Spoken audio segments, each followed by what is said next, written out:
రైతన్నలకు నమస్కారం. జై జవాన్ జై కిసాన్. రైతు లేనిదే రాజ్యం లేదు, రైతే రాజ్యానికి తొలిమెట్టు. యావత్ తెలంగాణ రాష్ట్రంలో ఉన్నటువంటి ప్రజానీకానికి తెలంగాణ రాష్ట్ర కాంగ్రెస్ ప్రభుత్వం అదిరిపోయే శుభవార్తలను తీసుకొని రావడం జరిగింది.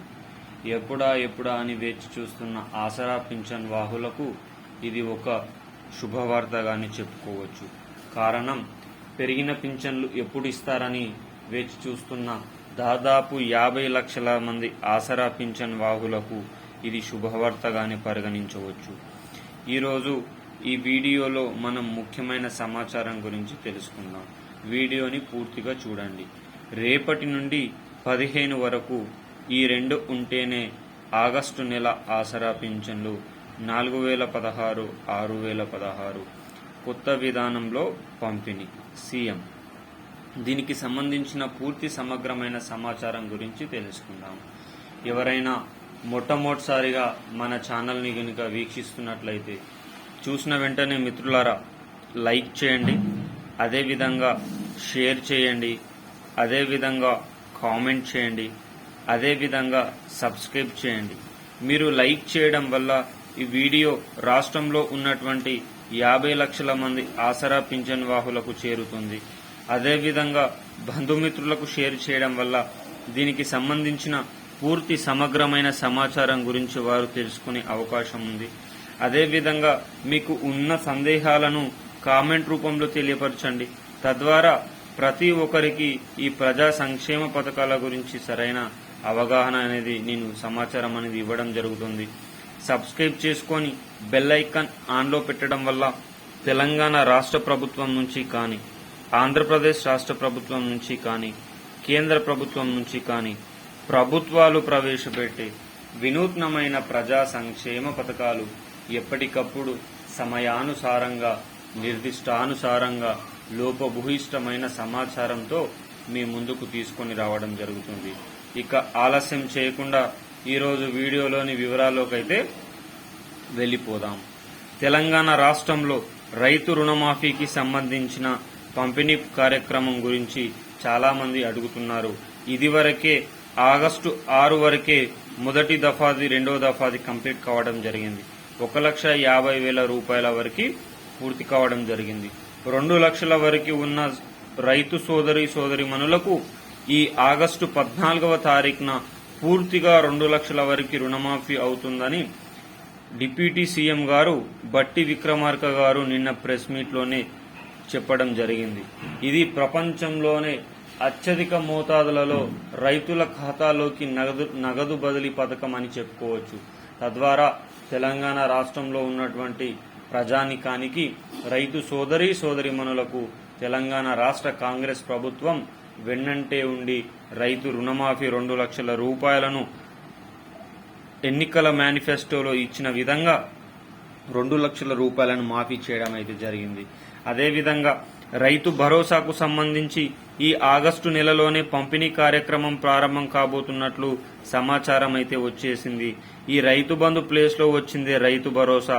రైతు బంధు కింద 5,000 రూపాయలు, 5,000 రూపాయలు, సంవత్సరానికి 10,000 రూపాయల పంపిణీ కార్యక్రమం ఉంటే రైతు భరోసా కింద 7,500 రూపాయలు, 7,500 రూపాయలు, 15,000 రూపాయల పంపిణీ కార్యక్రమం రైతు భరోసా కింద ప్రజాప్రభుత్వం చేపడుతున్నట్లు తెలిసిందే. అయితే దీనిపైన విపక్షాలు తీవ్రమైన దుమారాన్ని రేపాయి. రైతు భరోసా కేవలం 5 ఎకరాల వారికి ఇవ్వడం ఎంతవరకు సమంజసమని చెప్తే ప్రభుత్వం ఒక కమిటీని నియమించి రాష్ట్రాల వారీగా, జిల్లాల వారీగా పర్యటించి తన నివేదికను బయటపెట్టి ఈ ఆగస్టు నెలలోనే 5 ఎకరాల వారి వరకు కూడా రైతు భరోసా 7,500 రూపాయల పంపిణీ కార్యక్రమం ఇవ్వాలని ఆలోచిస్తా ఉంది. మరి ఈ 7,500 రూపాయలను 2 దఫాలుగా 5,000 రూపాయలు, ఇప్పుడు 2,500 రూపాయలు పంట కోత సమయంలో ఇవ్వాలని తెలంగాణ రాష్ట్ర కాంగ్రెస్ ప్రభుత్వం ఆలోచిస్తా ఉన్నట్టు సమాచారం అయితే వచ్చింది. అదేవిధంగా తెలంగాణ రాష్ట్రంలో ఉన్నటువంటి దళిత సోదరులకు 10 లక్షల చెక్కులను కూడా, 2వ విడత చెక్కులను కూడా పంపిణీ చేయాలని రాష్ట్ర డిప్యూటీ ముఖ్యమంత్రి గారు బట్టి విక్రమార్క గారు అధికారులను ఆదేశించడం జరిగింది. చెక్కుల పంపిణీ కార్యక్రమంలో ఎలాంటి అవకతవకలు జరగకుండా ప్రజా నిర్దేశానుసారంగా అర్హులైన ప్రతి ఒక్కరికి 2వ విడత దళిత బంధు చెక్కులను కూడా మంజూరు చేయాలని ప్రకటించిన సంగతి తెలిసిందే. ఇదే విధంగా 500 రూపాయలకే గ్యాస్ సిలిండర్లు తీసుకుంటున్నా మరి రిఫండ్ మాత్రం ఖాతాల్లో పడట్లేదని చెప్తున్న వారందరికీ కూడా బ్యాంక్ అధికారులకు మళ్లీ ఆదేశాలను జారీ చేయడం అయితే జరిగింది. అదేవిధంగా ప్రజాపాలన పథకంలో 6 గ్యారంటీలను ఖచ్చితంగా నిఖచ్చితంగా అమలు చేస్తామని తెలంగాణ రాష్ట్ర కాంగ్రెస్ ప్రభుత్వం అసెంబ్లీలో కూడా ప్రకటించడం అయితే జరిగింది.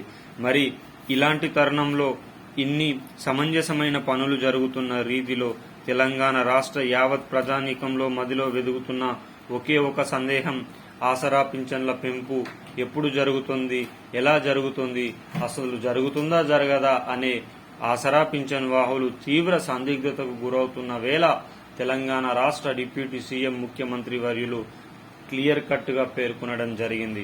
2016 రూపాయల నుంచి 4016 రూపాయలకు, 4016 రూపాయల నుంచి 6016 రూపాయలకు పంపిణీ కార్యక్రమం తెలంగాణ రాష్ట్ర కాంగ్రెస్ ప్రభుత్వం అత్యంత త్వరితగతిన ప్రారంభించి ఈ ఆగస్టు నెలలోనే లిస్టుల పంపిణీ కార్యక్రమాన్ని పెట్టి పాతవారిని కలిపి కొత్తవారిని కలిపి పాతవారిని తీసివేసి ఎవరైతే ఫేక్ గా సర్టిఫికెట్స్ పెట్టారో వారందరినీ తీసివేసి కొత్త లిస్టులను ఈ నెలలోనే విడుదల చేసి సెప్టెంబర్ నెల నుంచి కొత్త ఆసరా పింఛన్లను మంజూరు చేయబోతున్నామన్నట్టు బేఖరతుగా చెప్పిన సంగతి తెలిసింది. మరి దీనికోసం 22,000 కోట్ల రూపాయలు తెలంగాణ రాష్ట్ర కాంగ్రెస్ ప్రభుత్వం పైన అదనపు భారం పడుతుంది. రాష్ట్ర ఆర్థిక పరిస్థితి బాగాలేకపోయినా ఇచ్చిన మాటను తప్పకుండా రాష్ట్రంలో ఉన్నటువంటి యావత్ ప్రజానికానికి కాంగ్రెస్ చేయూతనందించబోతుందన్నట్లుగా తన వైఖరిని వెల్లడించిన సంగతి తెలిసిందే. మరి ఈ బడ్జెట్ లో మాత్రం తెలంగాణ రాష్ట్ర కాంగ్రెస్ ప్రభుత్వం మహిళా సోదరీమణులకు మహాలక్ష్మి పథకం కింద 2,500 రూపాయల పంపిణీ కార్యక్రమానికి సంబంధించి ఎలాంటి బిల్లు కూడా పెట్టనట్టే తెలుస్తుంది. మరి మహిళా సోదరీమణులు దీనిపైన రియాక్ట్ కావాల్సి ఉందా, మరి ప్రభుత్వ ఆర్థిక పరిస్థితి బాగాలేని కారణంగా వచ్చే బడ్జెట్ లో పెడతారా అనే దానిపైన తీవ్ర సందిగ్ధత అయితే నెలకొంది. ఏది ఏమైనా 250 పైచిలుకు రోజుల కాంగ్రెస్ పరిపాలన ఎంతో స్వర్ణయుగంగానే ఉందని చెప్పుకోవచ్చు. మహిళా సోదరీమణులకు ఉచిత బస్సు, ఆరోగ్య బీమా శ్రీ 10 లక్షలకు పెంపు, 500 రూపాయలకే గ్యాస్ సిలిండర్లు, ఇందిరమ్మ రాజ్యంలో ఇందిరమ్మ ఇల్లు, అదేవిధంగా మహోన్నతమైన రైతు రుణమాఫీ పథకం, రైతు భరోసా పథకం. ఈ విధంగా చూస్తే తెలంగాణ రాష్ట్ర కాంగ్రెస్ ప్రభుత్వం ఇచ్చిన హామీను మరవకుండా ముందుకు తీసుకుపోతుందన్నట్టు సమాచారం అయితే ఉంది.